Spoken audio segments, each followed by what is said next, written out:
In the 1990s, Birmingham, Alabama saw a drop in both its population and its crime rate. But even in the safest cities, killers can strike.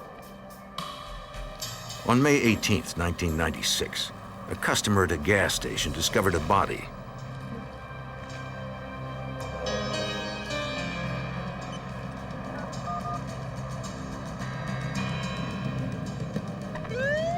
Birmingham police responded to the 911 call.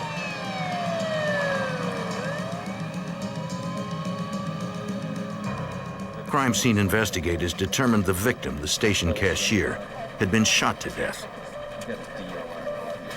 He was the only employee on duty that day.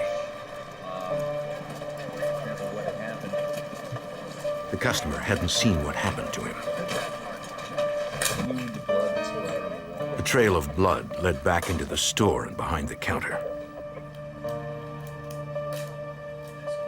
More blood there indicated the cashier lay briefly on the floor before going outside, perhaps hoping for help. He barely made it to the parking lot.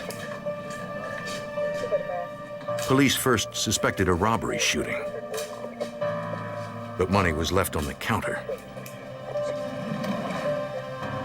and the cash register had not been emptied. No fingerprints pointed toward a suspect, and no witnesses had seen anything. Investigators retrieved the store's security videotape and sent it to the police lab.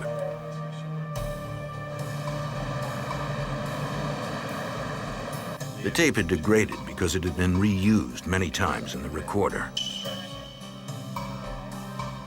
So the footage of the crime was blurry and few details could be seen.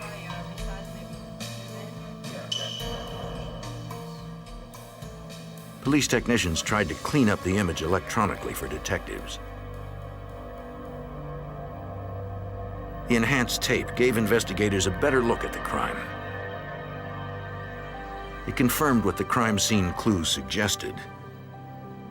A lone customer shot the cashier, even though the employee was complying with his demands. It seemed he killed without reason. Technicians made video captures of individual frames and tried to enhance them in order to see the face of the perpetrator or any identifying characteristics.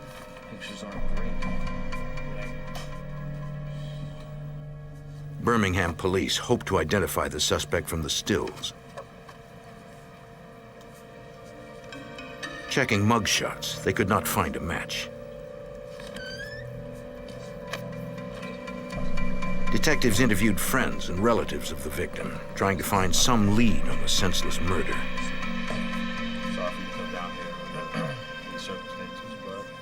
No one recognized the killer or knew who might want the cashier dead. Without any other evidence, the investigation stalled. 2 months later, and 20 miles south of Birmingham, a call came into the sheriff's office in Shelby County, Alabama. Sheriff James Jones received the report of 2 people down at a pawn shop. When we got the phone call, it really wasn't clear to us exactly what had happened. We had reason to believe that lives had been lost in the building. It happened so rarely in our county that I really was surprised when I got on the scene. EMTs determined the pawn shop owner had died from multiple gunshots.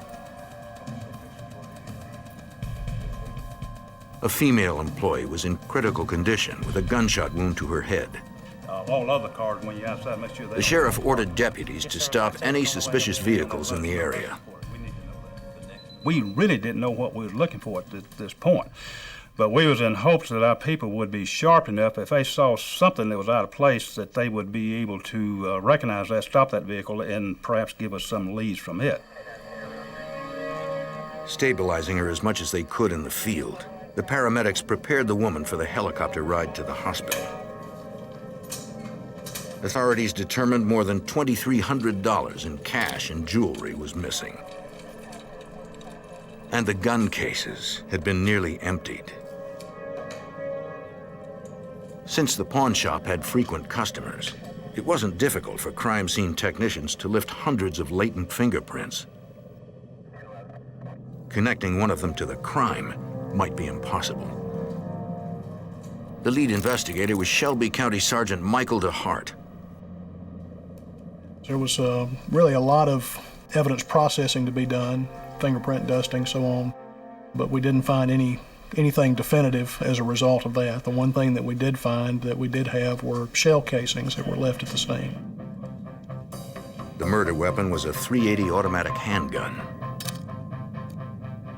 At the time, we didn't know if this was a one-time event that had occurred or if this was a part of a larger series of events. The in-store shooting was similar to the earlier gas station murder, but this crime occurred during a robbery. Detectives checked for the shop's security video. Then they remembered something. I was talking to the owner a couple of weeks ago, and he was talking about putting a dummy machine in. He was talking about putting a real one over in this area. Sergeant Russell Yawn found the other machine in the actual surveillance videotape. The second, or the real VCR, continued to operate even after they took and unplugged and removed the tape from the dummy VCR. And it continued to record even until the time that I pushed the eject button. And it's showing... The videotape showed two young men entering the store at 3:23 p.m. Yes, it does. Timing. They cornered the shop owner, forcing him behind the counter with the female employee. Look, there's a red truck. Deputies spotted a red pickup truck barely visible outside the shop. There's the red pickup right there. It might be the getaway vehicle. The suspects looted the pawn shop for 13 minutes while the employees watched.